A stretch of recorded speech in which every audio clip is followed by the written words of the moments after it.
శ్రీమద్ భగవద్గీత మొదటి అధ్యాయము అర్జున విషాదయోగము 38-39 శ్లోకములు.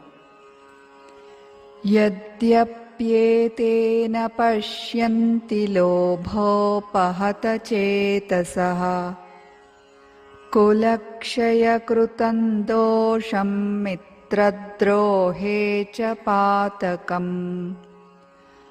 కథన్న జ్ఞేయమస్మాభిః పాపాదస్మాన్నివర్తితుం కులక్షయకృతం దోషం ప్రపశ్యద్భిర్జనార్దన. భావము: లోభ కారణముగా భ్రష్టచిత్తులైన కౌరవులు కులక్షయము వలన కలుగు దోషములను, మిత్రద్రోహము వలన సంభవించు పాపములను చూడకున్నచో, ఓ జనార్దన, కులనాశనము వలన కలుగు నష్టములను తెలిసిన మనము ఈ పాపములకు దూరముగా ఉండుటకు ఏల ఆలోచింపరాదు అని అర్జునుడు ప్రశ్నించెను.